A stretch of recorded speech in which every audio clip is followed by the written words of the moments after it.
일본 굴지의 복합 기업인 히타치 제작소가 미국 정보기술 대기업 글로벌 로직을 인수하기로 결정했습니다. 히타치 제작소는 과거에도 선택과 집중을 내세우며 대형 인수를 시도했지만 실패한 경험이 있습니다.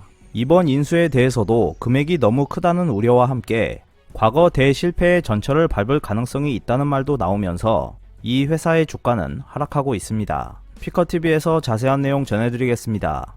히타치 제작소는 지난 3월 31일 미국의 소프트웨어 기업인 글로벌 로직을 부채 상환을 포함해 96억 달러에 인수한다고 발표했습니다. 스위스 사모펀드, 파트너스 그룹 등 기존 주주로부터 글로벌 로직의 주식을 전량 취득한다는 계획입니다. 히타치는 올해 7월을 목표로 인수 계획을 추진하고 있으며 이는 히타치 창립 이후 역대 최대 규모의 인수가 될 전망입니다. 상업용 기기에서부터 가전제품 등 잡다한 제조업을 중심으로 몸집을 키워온 히타치가 이번 인수를 계기로 데이터를 본격 활용하는 디지털 기업으로의 전환을 시도할 것으로 전망되고 있습니다. 히타치는 중국 기업과의 경쟁이 격화하고 하드웨어 중심의 사업으로는 충분한 수익을 확보하기 어려워지자 2016년에 독자적으로 사물 인터넷 기반을 구축하는 등 체제 전환을 준비해 왔습니다. 미국 실리콘밸리에 본사를 둔 글로벌 로직은 2000년에 창업한 신흥 기업으로 디지털 트랜스포메이션을 지원하는 시스템을 제공하는 등 소프트웨어 개발이나 컨설팅 등에서 두각을 나타내고 있습니다. 연간 매출액도 1조 원이 넘습니다. 현장에 설치한 각종 센서로부터 데이터를 모아 AI로 처리하여 최적의 운영을 실현하거나 경영진에게 유익한 정보를 제공하는 솔루션을 제공할 수 있습니다. 이 업체는 미국 통신사 T-모바일이나 자동차 업체 볼보를 비롯해 서구 대기업을 중심으로 400개가 넘는 기업을 고객으로 확보하고 있습니다. 최근 인공지능이나 사물 인터넷 등 기술 혁신이 진행되면서 모든 부품을 실시간으로 내세 접속하는 환경이 용이하게 구축할 수 있게 되었습니다. 이 때문에 제조업 분야에 있어서도 단순히 제품을 고객에게 납품하는 기존 비즈니스에서 탈피하여 납품한 제품에서 데이터를 수집하고 AI를 이용해 분석하거나 경우에 따라서는 고객사의 오퍼레이션을 하청받는 등 서비스에 가까운 형태로 전환되고 있습니다. 이러한 움직임은 제조업의 개념을 일변시킬 수 있는 영향력을 가지고 있으며 해당 분야에서 앞서갈 수 있었던 기업은 새로운 시대의 리더가 될 수 있는 한편 낙후된 기업은 어려운 환경에 몰릴 가능성이 높아지고 있습니다. 제조업의 AI화에 대해서는 독일 지멘스 등 미국 기업이 앞서가고 있으며 일본은 완전히 뒤처져 있는 상태입니다. 그 중에서 유일하게 히타치만이 본격적인 대처를 하고 있으며 일본 메이커 중에서는 꽤 선행하고 있다고 볼 수 있습니다. 히타치는 산업의 디지털화를 전제로 정보 시스템, 에너지, 산업 인프라, 엘리베이터, 자동차 등 5개 분야로의 선택과 집중을 진행하고 있습니다. 어느 분야에서나 기업의 디지털화를 지원하기 위해서는 제품을 납품하는 데 그치지 않고 센서를 이용한 정보 수집이나 소프트웨어에 의한 분석, 유지 보수 지원 등 각종 서비스를 조합하는 것이 중요하며 그러기 위해서는 강고한 소프트웨어 기반이 필요합니다. 이러한 소프트웨어 기반은 모두 자체 개발하거나 스타트업 단계에서 벤처 기업에 출자하는 것이 바람직했지만 자체 개발에도 벤처 투자에도 리스크가 있고 노하우가 필요했기 때문에 일본 메이커들은 별로 자신 있어 하지 않았습니다. 한편 글로벌 로직은 신흥 기업이라고는 하지만 이미 세계 14개국에 진출해 있으며 해당 분야에 있어서 충분한 실적을 가지고 있었습니다. 히타치는 이렇게 이미 실적이 있는 기업을 인수해 자사의 플랫폼에 도입한다고 하는 현실적인 선택을 했습니다.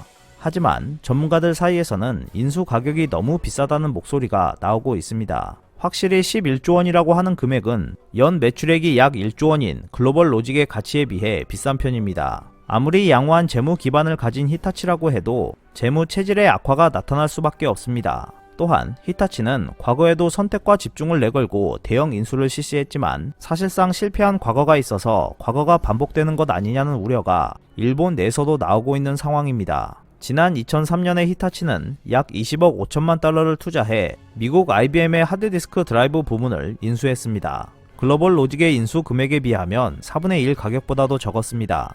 히타치에 있어서 하드디스크는 최대 인수 안건이었지만 이후 이 부분은 5분기 연속 영업 적자에 빠지는 등 고전이 계속되었고 결국 2011년 미국 웨스턴 디지털에 매각하게 되었습니다. 당시 매각 대금은 약 43억 달러여서 겉보기에는 이익이 난 것 같았지만 인수 후 추가로 투입한 자금 등을 감안하면 실질적으로는 실패라고 봐도 무방합니다. 일각에서는 히타치가 과거와 같은 일을 되풀이하지 않을 것이라는 의견도 있지만 이번 선택과 집중도 크게 다르지 않았습니다. 당시에도 히타치는 지금처럼 선택과 집중을 내걸고 있었으며 2003년에 발표한 중기 경영 계획서에서는 스토리지, 바이오 메디컬, 도시 재생 사업을 주력으로 하고 있었습니다. IBM의 하드디스크 부문 인수는 그 주력 안건으로 여겨지고 있었고, 이에 대해 일본 언론들도 히타치의 지혜로운 결단, 일본의 기술이 세계로라는 형태로 히타치의 전략을 극찬하고 있었습니다. 일본 여론은 히타치의 대담한 전략에 취해 있었지만 한편으로 시장의 일부에서는 인수를 불안시하는 목소리가 나오고 있었던 것도 사실입니다. 하드디스크는 1990년대까지 고부가 가치를 가진 제품이었으나 2000년대에는 고도 IT와 사회로의 이동이 진행되어 반도체 기억 소자를 이용해 정보를 저장하는 SSD 등 성능이 더 좋은 제품들이 나오게 되면서 하드디스크는 사양 산업으로 전락하고 있었습니다. 원래 하드디스크는 IBM이 개발한 것이며 2003년 당시에도 주요 기술의 대부분은 IBM이 쥐고 있는 상황이었습니다. 하드디스크 사업을 창업한 회사가 매각을 결단했다고 하는 것은 장래의 수익 전망이 하락할 것으로 내다봤다고 할 수 있을 것입니다. 즉, 당시 히타치의 선택과 집중은 유감스럽게도 잘못된 전망에 근거한 것이었다고 말할 수 있습니다. 이 때문에 일본에서는 히타치의 실패로부터 선택과 집중은 잘못된 전략이다라는 인식이 퍼지기도 했습니다. 하지만 그것은 일본에서만 통용되는 갈라파고스 개념이었습니다. 사업에 있어서 선택과 집중이 나쁘다고 할 수는 없습니다. 글로벌 시장은 점점 분야의 세분화와 고도화가 진행되고 있고 만물상 같은 방식이 통용되는 시대가 아니게 되었습니다. 이런 면에서 히타치의 선택과 집중이 무조건 옳지 않은 것이라고 할 수 없을 것입니다.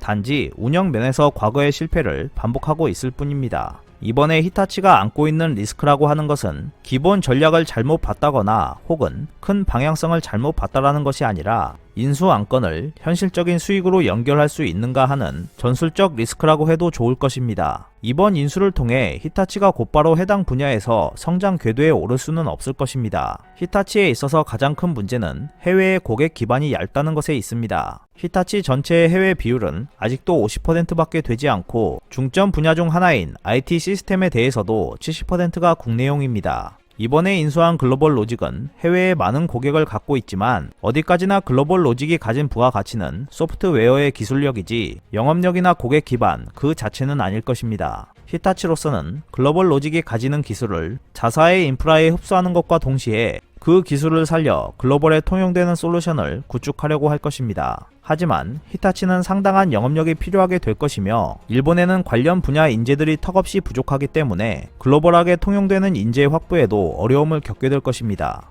당연한 일이겠지만 이 업계도 앞서가고 있는 지멘스나 회사 전체적으로 어려움을 겪고 있습니다. 반면 강한 기술을 가진 미국의 제너럴 일렉트릭이라는 강호들도 득실거리고 있습니다. 이러한 상황에서 히타치가 과거의 실패를 타산지석 삼아 어려운 난관들을 잘 극복해 나갈 수 있을지 관심이 쏠리고 있습니다. 오늘 준비한 소식은 여기까지입니다. 끝까지 시청해주셔서 감사합니다. 여러분의 좋아요와 구독은 영상 제작에 큰 힘이 됩니다. 앞으로도 피커TV에 많은 관심 부탁드리겠습니다. 오늘도 즐겁고 멋진 하루 보내세요. 다음 영상에서 뵙겠습니다.